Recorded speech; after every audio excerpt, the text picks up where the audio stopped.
Why is football so popular around the world?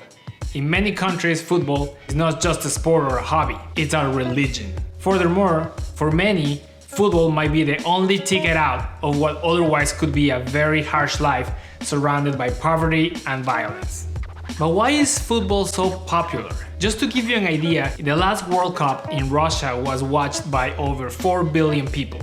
To put that into context, the entire world population is about 8 billion. So during the last World Cup, 1 out of 2 people in the world were watching football matches. You may recognize this picture. This is Diego Armando Maradona, arguably the best football player in history. That's right, Pelé fans, I said it. He grew up in a poor Argentinian neighborhood on the outskirts of Buenos Aires. The odds of Diego becoming a professional athlete were pretty much stacked against him. Coming from a low-income family and not having what you would call a top athlete's physical attributes, Diego only had one way out of the Argentinian slums, and that was by kicking that beautiful ball better than anyone else. And that he did.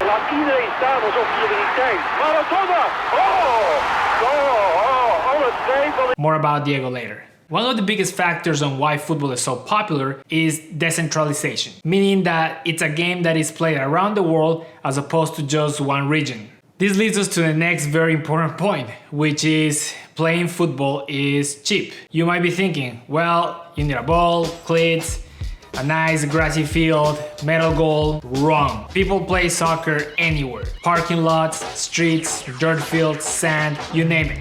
No nice Nike soccer cleats? No problem. You can play football barefoot with any sneakers you may have available and even flip-flops. Growing up, we used to play on a grassy area by my house. We used to use our hoodies or t-shirts to mark the goal. It did not matter. It was about having fun with your friends and kicking the ball until your mom would come and get you because it was way too late for a 10-year-old to be outside. Diego started playing at his first club, Argentinos Juniors, at the age of 8. He immediately showed that he was special.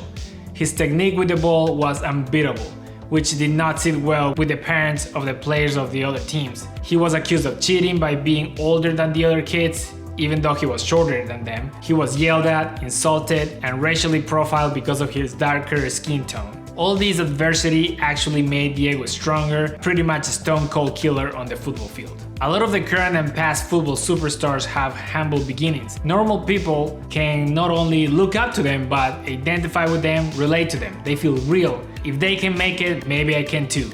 It's the classic underdog story. We all love rooting for the underdog. When we see them succeed, it almost feels like a success of our own. That's why soccer fans don't take losses of their teams very well. The highs in football are very high, but the lows are super low too. Maradona went pro at 16 years old. During his professional career, he played in Spain, Italy, where he's actually just as admired and loved as he is in his home country of Argentina. Diego was never ashamed of his humble beginnings or where he came from. He turned hatred into fuel that helped him become the best football player ever. Lots of sports are fun to watch, but they are way too complicated to get into. For example, for a person who's never watched American football, it will take some serious time commitment to learn the rules to actually be able to enjoy watching it. However, football or soccer is actually very simple. You have 90 minutes to make the ball go into your opponent's goal as many times as you can, and you're not allowed to use your hands. That's pretty much it. A 4-year-old will get that no problem. If you like watching football, you can watch lots of it. Pretty much every country in the world has its own league. Within each country, sometimes you have amateur leagues. Back in Ecuador, where I grew up, each neighborhood had its own amateur league, for God's sakes. One for kids and one for adults. Which leads me to my next point. Football matches are 90 minutes long. Not a super long time commitment. You won't miss that dinner with your in-laws or your kids' dance recital because your team is playing this weekend. 90 minutes and you're done. People are passionate about football. As I said before, football is like a religion. We have a saying in my family that when you get together with family and friends and you want to have a good time, you cannot talk about politics or football. Not allowed. You break one of these rules and you can kiss your dinner party goodbye. And the last reason why football is so popular is because it's just a beautiful game. The passion of the crowd, the beautiful green grass, the emotion of the commentators calling a goal. Even the theatrics, Neymar. It's just cool and fun to watch. The World Cup in Qatar is this summer, I am pumped. Ecuador qualified, so we'll see how that goes. Will you be watching the World Cup this year? Do you love and enjoy watching football? Comment down below.